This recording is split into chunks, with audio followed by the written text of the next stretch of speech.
नमस्कार दोस्तों, स्वागत है आपका आज के मुख्य समाचारों में। दोस्तों यहां पर आपको देखने को मिलेंगी सुबह से लेकर शाम तक की तमाम बड़ी खबरें मुख्य समाचार ब्रेकिंग न्यूज अपडेट्स के रूप में। तो दोस्तों आप सभी लोगों से रिक्वेस्ट है इस वीडियो को ज्यादा से ज्यादा लाइक और शेयर करें। तो दोस्तों सीधे चलते हैं आज की पहली बड़ी खबर की ओर। 15 अगस्त से पहले दिल्ली से जम्मू कश्मीर तक मल्टी टेरर अलर्ट, खुफिया एजेंसियों ने जारी की चेतावनी। जी हां दोस्तों, 75वें स्वतंत्रता दिवस की तैयारियों के बीच खुफिया एजेंसियों को आतंकवादियों के बड़े प्लान के बारे में पता चला है। खुफिया एजेंसियों ने अलर्ट जारी करते हुए राजधानी समेत अन्य राज्यों को अलर्ट किया है। एजेंसियों ने अलर्ट जारी कर कहा है कि जैश और लश्कर के आतंकी देश में बड़ा हमला कर सकते हैं।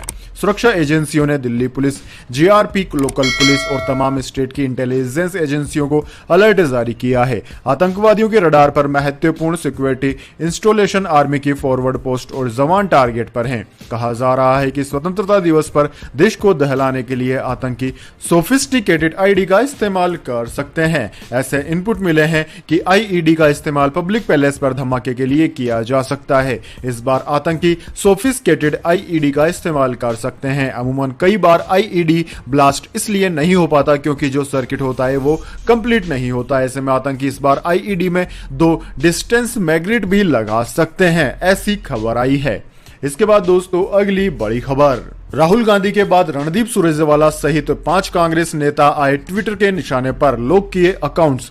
जी हां दोस्तों, कांग्रेस लीडर राहुल गांधी पर कार्रवाई के बाद अब ट्विटर ने उनकी पार्टी के 5 अन्य नेताओं के खिलाफ एक्शन लिया है। कांग्रेस ने बुधवार देर रात दावा किया कि रणदीप सुरजेवाला सहित 5 वरिष्ठ नेताओं के अकाउंट लॉक कर दिए गए हैं। इसमें अखिल भारतीय कांग्रेस कमेटी के महासचिव और पूर्व केंद्रीय मंत्री अजय माकन, लोकसभा में पार्टी के सचेतक मणिकम टैगोर, असम प्रभारी और पूर्व केंद्रीय मंत्री जितेंद्र सिंह तथा महिला कांग्रेस अध्यक्ष सुष्मिता देव शामिल है। दोस्तों पूर्व कांग्रेस अध्यक्ष राहुल गांधी ने पिछले हफ्ते दिल्ली में कथित तौर पर दुष्कर्म और हत्या की शिकार 9 वर्षीय बच्ची के परिवार के साथ की तस्वीरें ट्वीट की थी, जिसके बाद राष्ट्रीय बाल अधिकार संरक्षण आयोग की शिकायत पर ट्विटर ने गांधी का विवादास्पद ट्वीट डिलीट कर दिया। आयोग ने कांग्रेस लीडर पर नाबालिग पीड़िता की निजता का उल्लंघन करने का आरोप लगाया।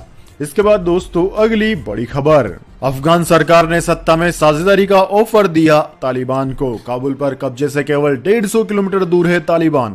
जी हां दोस्तों, तालिबानी आतंकवादी एक हफ्ते में अफगानिस्तान के 10 राज्यों पर कब्जा कर चुके हैं। अब उनका गजनी पर भी कब्जा है, जो राजधानी काबुल से महज 150 किलोमीटर दूर है। यानी कि तालिबानी जल्द ही काबुल पर भी कब्जा कर सकते हैं और इसके बाद पूरा अफगानिस्तान उनकी गिरफ्त में होगा। इस बीच अफगानिस्तान सरकार ने सुलह की कोशिश की है। कतर में तालिबानियों के साथ बातचीत कर रहे सरकारी अधिकारियों ने हिंसा खत्म करने के लिए समझौते का एक ऑफर दिया है। न्यूज एजेंसी एएफपी के मुताबिक अफगान सरकार तालिबानियों को सत्ता में साझेदार बनाना चाहती है ताकि वो देश में जंग खत्म कर दें। गुरुवार को तालिबान ने अफगानिस्तान के 10वें राज्य की राजधानी गजनी पर भी कब्जा कर लिया। यहां कल तक जो गवर्नर ऑफिस, पुलिस हेडक्वार्टर और जेल सरकार के नियंत्रण में थी, अब उन पर तालिबान के आतंकवादियों का कब्जा है। गजनी और काबुल की दूरी महज 150 किलोमीटर की है। अफगानिस्तान के उन आम लोगों की उम्मीद दिन ब दिन टूटती जा रही है जो अलग अलग शहरों से काबुल इस आस में पहुंचे थे कि कम से कम राजधानी तो तालिबान के कब्जे से बच सकती है। अमेरिका सहित कई देशों के डिफेंस एक्सपर्ट मानकर चल रहे थे कि तालिबान को काबुल कब्जाने में 3 से 6 महीने का समय लग सकता है, लेकिन उनके दावे गलत साबित होते नजर आ रहे हैं। गजनी राज्य परिषद के प्रमुख नसीर अहमद फकीरी ने न्यूज एजेंसी को बताया कि गजनी प्रोविंस के कुछ शहरों में तालिबान और अफगान सेना के बीच झड़प जारी है, लेकिन ज्यादातर हिस्सा आतंकवादियों की गिरफ्त में आ चुका है। तालिबान भी गजनी पर कब्जे का ऐलान कर चुका है। इसके बाद दोस्तों अगली बड़ी खबर, रक्षाबंधन पर महिलाओं को राज्य सरकारों का तोहफा, इन राज्यों में फ्री में कर सकेंगी यात्रा। जी हां दोस्तों, रक्षाबंधन पर कई राज्य सरकारों ने महिलाओं को खास तोहफा दिया है और राखी के दिन महिलाएं बस में मुफ्त में यात्रा कर सकेंगी। रक्षाबंधन को लेकर हरियाणा, राजस्थान और बिहार सरकार ने मुफ्त बस यात्रा का ऐलान कर दिया। इसके अलावा उत्तर प्रदेश के मुख्यमंत्री योगी आदित्यनाथ ने भी अधिकारियों को तैयारी का निर्देश दिया है। हालांकि अभी तक इसको लेकर कोई आधिकारिक आदेश जारी नहीं हुआ है। दोस्तों आपकी जानकारी के लिए बता दें, रक्षाबंधन का त्योहार भाई बहन के पवित्र प्रेम का प्रतीक है और इस दिन बहनें अपने भाई की कलाई पर राखी बांधकर उनकी लंबी उम्र की कामना करती है। यह पर्व हर साल श्रावण मास की पूर्णिमा को मनाया जाता है और इस बार यह 22 अगस्त को मनाया जाएगा। हरियाणा सरकार ने रक्षाबंधन के मौके पर महिलाओं के साथ साथ 15 साल तक के बच्चों की भी यात्रा फ्री कर दी है। मुख्यमंत्री कार्यालय ने ट्वीट कर बताया कि रक्षाबंधन पर्व पर तोहफा देते हुए इस साल भी मुख्यमंत्री मनोहर लाल खट्टर ने प्रदेश की महिलाओं और 15 साल तक के बच्चों के लिए मुफ्त यात्रा सुविधा देने का निर्णय लिया है, ताकि बहनें अपने भाइयों के घर जाकर राखी बांध सके। इसके बाद दोस्तों अगली बड़ी खबर, अमेरिका और ब्रिटेन में बच्चों में बड़ा कोरोना संक्रमण, भारत के लिए खतरे का संकेत। जी हां दोस्तों, भारत में कोरोना की तीसरी लहर से बच्चों को अधिक नुकसान होने का अनुमान है। वहीं अमेरिका और ब्रिटेन में बच्चों में संक्रमण के मामले पहले की 2 लहर की तुलना में बढ़ गए हैं, जो भारत के लिए खतरे का संकेत हो सकता है। अल्बामा, अरकानसास, लुसियाना और फ्लोरिडा में 18 साल से कम उम्र के बच्चों में संक्रमण के मामले बढ़ने लगे हैं। अरकानसास के चिल्ड्रन अस्पताल में संक्रमण के भर्ती होने वाले बच्चों की दर में 50% की वृद्धि दर्ज की गई। 7 नवजात आईसीयू में तो 2 वेंटिलेटर पर जिंदगी से जंग लड़ रहे हैं। वहीं दोस्तों लुसियाना में जुलाई के आखिरी सप्ताह में सर्वाधिक 4232 बच्चों में संक्रमण मिला है। यहां 15 से 21 जुलाई के बीच 5 साल से कम उम्र के 66 बच्चों में वायरस मिला। ब्रिटेन में भी हर दिन औसत 40 बच्चे अस्पताल में भर्ती हो रहे हैं। वहीं फ्लोरिडा के स्वास्थ्य विभाग ने बताया है कि 12 साल से कम उम्र के 10,785 मामले अब तक सामने आ चुके हैं। यानी कि दोस्तों इस बात में अब कोई दो राय नहीं बची है कि तीसरी लहर बच्चों को ज्यादा प्रभावित कर सकती है। इसके बाद दोस्तों अगली बड़ी खबर, राज्यसभा में टूटी मर्यादा, वीडियो में सदन में हाथापाई करते दिखे मार्शल और सांसद। सिक्योरिटी अधिकारियों ने कहा सांसदों का बर्ताव बहुत आक्रामक था। जी हां दोस्तों, हंगामे के चलते राज्यसभा अनिश्चित काल तक के लिए स्थगित होने के अगले दिन गुरुवार को सरकार और विपक्ष के बीच आरोप प्रत्यारोप का दौर चला। राज्यसभा में मंगलवार को विपक्षी सदस्यों के हंगामे के बीच मार्शल बुलाने पड़ गए थे। इसी को लेकर गुरुवार को कांग्रेस नेता राहुल गांधी ने 15 विपक्षी दलों के साथ संसद के विजय चौक तक मार्च निकाला। आरोप लगाया कि सरकार ने सदन में लोकतंत्र की हत्या की है। इसके बाद देर शाम संसद में तैनात सिक्योरिटी अधिकारियों का बयान सामने आया। उन्होंने बताया कि सांसदों का बर्ताव बेहद आक्रामक था। सिक्योरिटी असिस्टेंट अक्षिता भट्ट ने बताया कि कुछ पुरुष सांसद जो प्रदर्शन में शामिल थे मेरी तरफ दौड़े और सुरक्षा घेरा तोड़ने की कोशिश की। उन्होंने कहा कि जब मैंने इसका विरोध किया तो सांसद छाया वर्मा और फूला देवी नेताराम एक तरफ हट गई और पुरुष सांसदों को वेल तक पहुंचने का रास्ता दिया। अक्षिता ने कहा कि दोनों महिला सांसदों ने सुरक्षा घेरा तोड़ने में साथी पुरुष सांसदों की मदद की। उन्होंने जबरदस्ती मेरी बाहें पकड़ ली और मुझे घसीटा।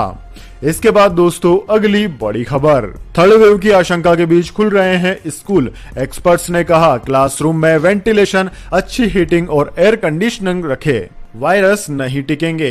जी हां दोस्तों, कोरोना महामारी की तीसरी लहर के बीच भारत समेत कई देशों में स्कूल कॉलेज खोले जा रहे हैं। महामारी का खतरा तो नहीं टला है, लेकिन वैक्सीन आने के बाद धीरे धीरे अब कुछ न्यू नॉर्म्स की ओर बढ़ रहे हैं। अमेरिकी शोधकर्ताओं ने एक रिसर्च में स्कूल कॉलेज खोले जाने को लेकर हीट, वेंटिलेशन और एयर कंडीशनिंग सिस्टम पर ध्यान देने को कहा है। शोधकर्ताओं के मुताबिक महामारी के बीच करीब 1.5 साल के इंतजार के बाद स्कूल कॉलेज फिर से खुलने लगे हैं। ऐसे में क्लासरूम में वेंटिलेशन, अच्छी हीटिंग और एयर कंडीशनिंग का विशेष तौर पर ध्यान रखना जरूरी है। अमेरिका की मैसाचुसेट्स इंस्टीट्यूट ऑफ टेक्नोलॉजी ने अपनी स्टडी में बताया है कि क्लासरूम में HVAC सिस्टम हवा के कणों में मौजूद वायरस को एक जगह देर तक टिकने नहीं देता। इससे बहुत हद तक कोरोना जैसे वायरस से सुरक्षित रहा जा सकता है।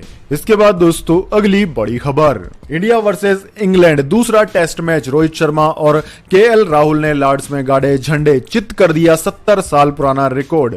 जी हां दोस्तों, भारत और इंग्लैंड के बीच कल से इंग्लैंड के ऐतिहासिक मैदान लॉर्ड्स पर सीरीज का दूसरा टेस्ट मैच शुरू हो गया। इस टेस्ट मैच में टॉस जीतकर इंग्लैंड ने पहले गेंदबाजी का फैसला किया, लेकिन टीम इंडिया की ओपनिंग बल्लेबाज रोहित शर्मा और KL राहुल ने उनके इस फैसले को गलत साबित कर दिया। लॉर्ड्स टेस्ट में रोहित शर्मा और KL राहुल ने टीम इंडिया को एक बेहतरीन शुरुआत दी। खबर लिखे जाने तक भारत की पारी के 33 ओवर पूरे हो चुके थे और टीम इंडिया ने बिना कोई विकेट खोए 100 रन बना लिए थे। दोस्तों 1952 के बाद यह पहला मौका है जब लॉर्ड्स के मैदान पर टीम इंडिया की कोई भी सलामी जोड़ी 50 रन के आंकड़े को पार कर पाई है। रोहित और राहुल ने लगभग 70 साल बाद यह कारनामा कर दिखाया। इसके बाद दोस्तों अगली बड़ी खबर, जम्मू कश्मीर कांजीगुंड में बीएसएफ के काफिले पर आतंकी हमला, सर्च ऑपरेशन जारी। जी हां दोस्तों, कुलगाम के कांजीगुंड इलाके के मीर बाजार में बीएसएफ के कानवॉय पर आतंकवादियों ने हमला कर दिया। किसी के घायल होने की सूचना नहीं है। इलाके की घेराबंदी कर तलाशी शुरू कर दी गई है। इसी बीच दक्षिण कश्मीर के अनंतनाग जिले के मालापुरा इलाके में भी गोलियों की आवाज सुनाई दी। अधिकारियों ने बताया कि जिस समय हमला हुआ उस समय काफिला श्रीनगर से जम्मू जा रहा था। एक अधिकारी ने बताया कि आतंकवादियों ने कुलगाम जिले के हाजीकुंड इलाके में मालपोरा में जम्मू कश्मीर श्रीनगर नेशनल हाईवे पर सुरक्षा बलों के काफिले पर गोलियां चलाई। सुरक्षा बलों ने भी आतंकवादियों को जवाब दिया। अंदेशा जताया जा रहा है कि इलाके में कई आतंकी छिपे हो सकते हैं जिनकी तलाश की जा रही है। इसके बाद दोस्तों अगली बड़ी खबर, दिल्ली कोरोना के कारण गई 25,000 लोगों की जान। डिप्टी सीएम मनीष सिसोदिया ने केंद्रीय स्वास्थ्य मंत्री को लिखा पत्र।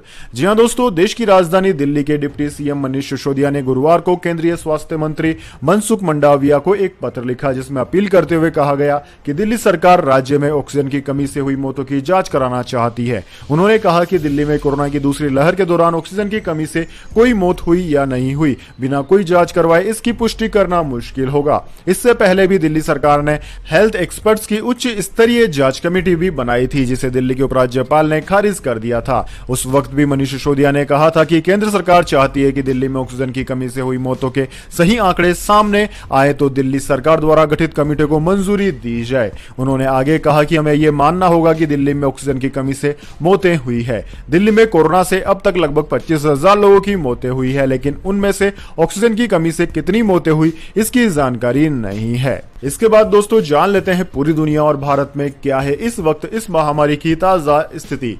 सबसे पहले दोस्तों बात करते हैं पूरी दुनिया की। तो दोस्तों पूरी दुनिया की बात की जाए तो पूरी दुनिया में इस वक्त तक इस महामारी के संक्रमितों का आंकड़ा 20,49,44,000 को पार कर गया है, जबकि दोस्तों इस महामारी से मरने वालों की संख्या 43,28,000 के पार है। दोस्तों इस महामारी से सर्वाधिक प्रभावित देशों की बात की जाए तो उनमें America, India, Brazil, Russia, France, United Kingdom, Turkey, Argentina, Colombia आदि देशों का नाम आता है। दोस्तों इस वक्त सबसे ज्यादा प्रभावित देश की बात करें तो वह अमेरिका है। अमेरिका में पिछले 24 घंटों के दौरान 1,55,000 से ज्यादा नए मामले कोरोना महामारी के सामने आए हैं। अब दोस्तों इसके बाद में बात कर लेते हैं क्या है भारत के हालात, लेकिन उससे पहले मेरी आपसे एक छोटी सी रिक्वेस्ट है। अगर दोस्तों आपको अभी तक हमारी न्यूज पसंद आई है तो इसे एक छोटा सा लाइक जरूर दे दें, और अगर आपको पसंद नहीं आई है तो बेशक आप डिसलाइक भी कर सकते हैं, लेकिन दोस्तों लाइक और डिसलाइक जरूर कीजिए, क्योंकि दोस्तों यही हमारी मेहनत का फल होता है और इसी से पता चलता है कि आपको हमारी वीडियो पसंद आई है या नहीं। तो दोस्तों जल्दी से जान लेते हैं क्या है भारत के हालात। दोस्तों भारत में इस वक्त तक 3,20,70,000 से ज्यादा इस महामारी के मामले सामने आ चुके हैं, जिनमें से 4,29,000 से ज्यादा लोगों की मौत हो चुकी है। वहीं दोस्तों भारत में सर्वाधिक प्रभावित राज्यों की बात की जाए तो उनमें महाराष्ट्र, केरला, कर्नाटक, तमिलनाडु, आंध्र प्रदेश, उत्तर प्रदेश, वेस्ट बंगाल, दिल्ली, छत्तीसगढ़, ओडिशा, राजस्थान, गुजरात, मध्य प्रदेश आदि राज्यों का नाम आता है। वहीं दोस्तों इस वक्त सबसे ज्यादा प्रभावित राज्य की बात करें तो वह केरला है। केरला में पिछले 24 घंटों के दौरान 23,000 से ज्यादा इस महामारी के मामले सामने आए हैं। वहीं दोस्तों पूरे भारत की बात की जाए तो पूरी भारत में पिछले 24 घंटों के दौरान 41,195 नए मामले इस महामारी के सामने आए हैं। इसके बाद दोस्तों अगली बड़ी खबर, कानपुर में धर्म परिवर्तन पर बवाल। भाजपा विधायक के बेटे ने समर्थकों के साथ आरोपी को पीटा। पिता को भीड़ से बचाने के लिए बच्ची लिपट कर रोती रही। जी हां दोस्तों, कानपुर के बर्रा 8 की बस्ती में छेड़खानी के एक आरोपी को बीजेपी विधायक महेश त्रिवेदी के बेटे और बजरंग दल के कार्यकर्ताओं ने बीच सड़क पर जमकर पीटा। मौके पर खड़ी पुलिस मूक बनकर तमाशा देखती रह गई। मामले में पुलिस ने अज्ञात लोगों के खिलाफ एफआईआर दर्ज कर लिया है। मारपीट का एक वीडियो भी सामने आया। इसमें भीड़ एक शख्स को पीट रही है। भीड़ के शिकंजे में फंसे पिता को बचाने के लिए उसकी बच्ची लिपट कर रो रही है। इसके बावजूद भीड़ शख्स को पीटती रही। मामला दो अलग अलग समुदाय से जुड़े होने पर सांप्रदायिक तनाव फैलने का डर है। ऐसे में प्रशासन ने मौके पर पीएसए तैनात कर दी है। पुलिस ने मामले में अज्ञात लोगों के खिलाफ एफआईआर दर्ज कर ली। इसके बाद दोस्तों अगली बड़ी खबर, अफगानिस्तान में अल्पसंख्यक हिंदू और सिखों को सुरक्षित निकालने में भारत देगा मदद। जी हां दोस्तों, अफगानिस्तान में लगातार खराब होते हालात के बीच भारत ने साफ किया है कि वहां मौजूद हिंदू और सिख परिवारों को सुरक्षित निकलने में अगर कोई मदद लगती है तो वो उसे मुहैया करवाएंगे। अफगानिस्तान की नाजुक स्थिति पर लगातार नजर के साथ ही सरकार ने साफ किया है कि फिलहाल काबुल स्थित दूतावास को बंद करने का कोई प्लान नहीं है। विदेश मंत्रालय के प्रवक्ता ने कहा कि अफगानिस्तान से आ रही रिपोर्ट्स बताती है कि वहां स्थिति कितनी संवेदनशील है। ऐसे में सरकार लगातार अफगानिस्तान के हालात पर नजर बनाए हुए है और सुरक्षा स्थितियों का आकलन कर रही है। हालांकि फिलहाल काबुल स्थित भारतीय दूतावास को बंद किए जाने संबंधी अटकलें सही नहीं है। खुफिया एजेंसी सूत्रों के मुताबिक अफगानिस्तान में हालात के आधार पर ही फैसला लिया जाएगा, लिहाजा सुरक्षा आकलन बदलने और काबुल में तालिबानी कब्जे की सूरत में यह सुनिश्चित किया जाएगा कि भारतीय राजनयिक और कर्मचारी सुरक्षित निकल सकें। इसके बाद दोस्तों अगली बड़ी खबर, राजस्थान में 1 सितंबर से खुलेंगे क्लास 9 से 12वीं तक के स्कूल। जी हां दोस्तों, राजस्थान में 1 सितंबर से कक्षा 9 से 12वीं तक के स्कूल खुलेंगे। हालांकि कक्षा 1 से 8 तक की कक्षाएं अभी ऑनलाइन ही चलेंगी। राजस्थान सरकार ने स्कूल खोलने को लेकर गाइडलाइंस जारी की है।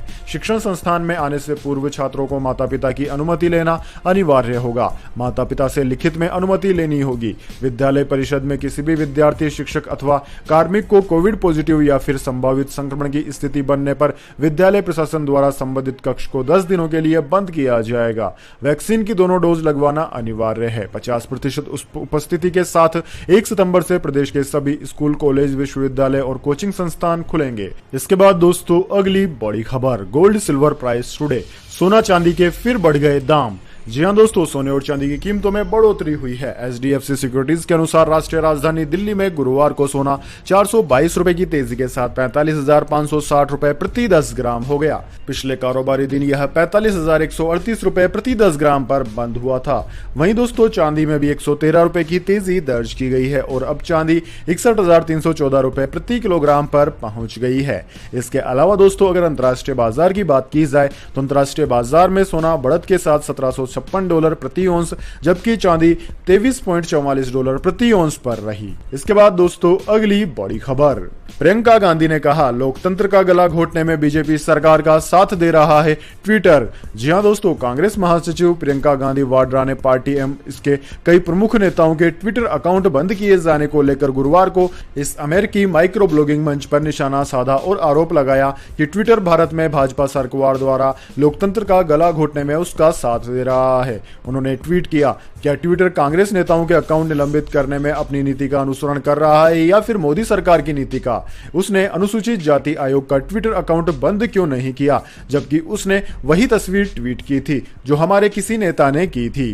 कांग्रेस महासचिव ने आरोप लगाया कि कांग्रेस के नेताओं के बड़े पैमाने पर अकाउंट बंद करके ट्विटर भारत में भाजपा सरकार द्वारा लोकतंत्र का गला घोटने में उसका साथ दे रहा है। इससे पहले कांग्रेस ने गुरुवार को कहा कि उसके और उसके कई नेताओं के ट्विटर अकाउंट को इस माइक्रो ब्लॉगिंग प्लेटफॉर्म ने बंद कर दिया है, यानी कि लॉक कर दिया है। हालांकि ट्विटर ने कहा कि नियमों का उल्लंघन करने पर यह कदम उठाया गया। तो दोस्तों यह थी आज की तमाम बड़ी खबरें। इसके बाद दोस्तों बारी आती है आज के माइंड क्विज क्वेश्चन की। जी हां दोस्तों, एक आसान से सवाल का जवाब देकर आप जीत सकते हैं एक अमेजिंग सरप्राइज गिफ्ट हमारे यूट्यूब चैनल की ओर से। तो दोस्तों आज का सवाल आपकी स्क्रीन पर आ चुका है। भारत को प्राचीन काल में किस नाम से जाना जाता था? जी हां दोस्तों, अगर आप जानते हैं भारत का प्राचीनतम नाम तो जल्दी से कमेंट बॉक्स में लिख दीजिए। अगर दोस्तों आपका जवाब होता है एकदम सही और आप चुने जाते हैं लकी विजेता के रूप में, तो आपको मिल सकता है एक अमेजिंग सरप्राइज गिफ्ट हमारे यूट्यूब चैनल की ओर से। तो दोस्तों जल्दी से अपना उत्तर कमेंट बॉक्स में लिख दीजिए, वीडियो को लाइक कर लीजिए और चैनल को सब्सक्राइब करके बेल आइकन भी दबा लीजिए। धन्यवाद। वंदे मातरम। जय हिंद, जय भारत।